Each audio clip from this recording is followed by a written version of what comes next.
South ఇండియాలోని అతి తక్కువ ధరలకి రత్నాలనందించే ఏకైక సంస్థ 6JVR. పేద మధ్యతరగతి ప్రజల కోసం కూటమి ప్రభుత్వం ఒక కీలక నిర్ణయం తీసుకుంది.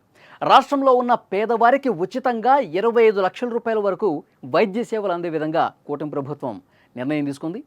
బీమా కంపెనీల నుంచి టెండర్స్ ఆహ్వానించేందుకు వైద్య ఆరోగ్య శాఖ ప్రతిపాదనకు కేబినెట్ ఆమోదం కూడా తెలిపింది.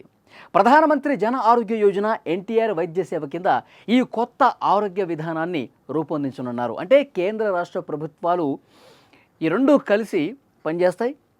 ఎవరైతే ఆసుపత్రుల్లో చికిత్స తీసుకుంటారో వాళ్ళు కొన్ని రోజుల పాటు ఆసుపత్రుల్లో ఉండి పలానా వ్యాధికి చికిత్స తీసుకుంటే కనుక లక్షల రూపాయలు ఖర్చు అయితే దాన్ని ప్రభుత్వమే భరించే విధంగా ఏర్పాట్లు చేస్తూ ఉన్నారు. ఇన్సూరెన్స్ కంపెనీలు ఏవైతే ఉంటాయో వాటితో కూడా టైప్ అయిపోయి ఈ విధంగా నిర్ణయం తీసుకుంటూ ఉన్నారు.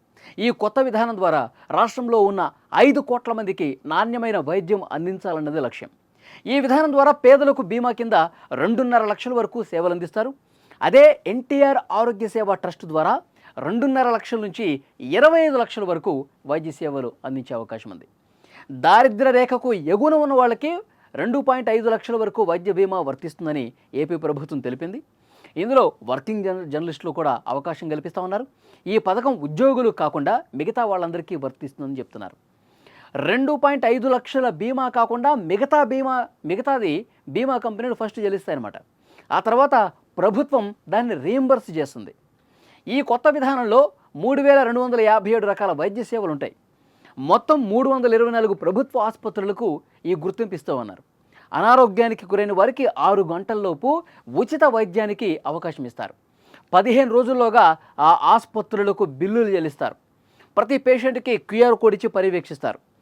అయితే వీటికి ముందుగా ఎన్టీఆర్ ఆరోగ్య సేవ ట్రస్ట్ ద్వారా కంట్రోల్ రూమ్స్ ఏర్పాటు చేసి ఎలాంటి అక్రమాలు జరగకుండా చర్యలు తీసుకునే అవకాశం ఉంది. ఎందుకంటే వాళ్ళకి రోగం ఉన్నా లేకపోయినా, లేదంటే వాళ్ళు ఆసుపత్రిలో జాయిన్ అయినా కాకపోయినా, చికిత్స తీసుకోకపోయినా ఈ విధంగా ఫేక్ బిల్లులు పెట్టి డబ్బులు దండుకునేటువంటి గ్యాంగ్ కూడా కొంతమంది ఉంటుంది. సో అలాంటి అక్రమాలు చేసేవాళ్ళు కూడా ఉంటారు. దాన్ని పరిగణలోకి తీసుకొని ప్రభుత్వం ఒక QR కోడ్ పెడుతోంది. ఆసుపత్రుల్లో ప్రతిదానికి ఆ QR కోడ్ చేస్తే వాళ్ళు అసలు ఏ వ్యాధితో ఆసుపత్రికి వచ్చారు, ఎన్ని రోజుల పాటు ఉన్నారు, ఎలాంటి చికిత్స అందించారు, ఈ చికిత్సకు అయినటువంటి ఖర్చు ఎంత, ఇవన్నీ కూడా మొత్తం పేషెంట్ డీటెయిల్స్ వచ్చేస్తూ ఉంటాయి, టైమ్తో సహా, డేట్తో సహా. కాబట్టి ఇలాంటి ఒక పారదర్శకమైనటువంటి విధానం అందుబాటులోకి తీసుకురావాలని ప్రభుత్వం నిర్ణయించింది. దాంట్లో భాగంగానే కొన్ని బీమా కంపెనీలతో కూడా టైప్ అయిపోయి ఎన్టీఆర్ వైద్య సేవ ద్వారా ఈ సేవలు అందించడానికి రంగం సిద్ధమైపోయింది. కొత్తగా కొన్ని వైద్య కళాశాలల ఏర్పాటు కూడా నిన్న ఏపీ క్యాబినెట్లో ఈ కీలక నిర్ణయం తీసుకున్నారు. సో డెఫినెట్గా చాలా మంచి పథకం. పేద మధ్యతరగతి ప్రజల ఆరోగ్యానికి సంబంధించిన తీసుకున్న నిర్ణయం ఒక గొప్ప నిర్ణయంగా తెలుస్తోంది. ఎందుకంటే ఒక పేదవాడు, ఒక మధ్యతరగతి జీవి అనారోగ్యం పాలైతే, ఏదైనా ఒక మేజర్ డిఫెక్ట్ అయితే కనుక హెల్త్కు సంబంధించి కొన్ని రోజుల పాటు ఆసుపత్రులకు పోయి, కార్పొరేట్ ఆసుపత్రులకు పోయి, ప్రైవేట్ హాస్పిటల్కి పోయి లక్షలు అప్పటి వరకు తాము సంపాదించుకున్నటువంటి సొమ్ము, కూడబెట్టుకున్నటువంటి సొమ్ము అంతా, తమ భవిష్యత్ అవసరాల కోసం పెట్టుకున్నదంతా ఒక్కసారి ఆసుపత్రి పాలైతే మొత్తం కూడా కోల్పోవాల్సిన పరిస్థితి, ఆస్తులు అమ్ముకుని రోడ్ల మీద పడాల్సిన పరిస్థితి వస్తుంది.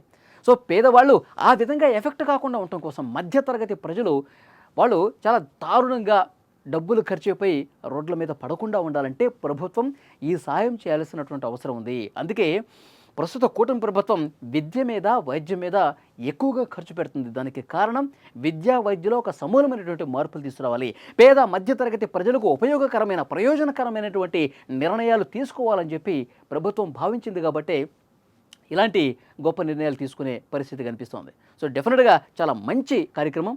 బీమా కంపెనీలతో టైప్ అయిపోయి ఎన్టీఆర్ వైద్య సేవ ద్వారా 25 లక్షల రూపాయల వరకు మనం ఆసుపత్రుల్లో చికిత్స తీసుకొని అంతవరకు కూడా ఆ ఖర్చుని పూర్తిగా ప్రభుత్వమే భరించే విధంగా కేబినెట్ నిర్ణయం తీసుకుంది. త్వరలోనే ఈ పథకం అమలు కాబోతోంది.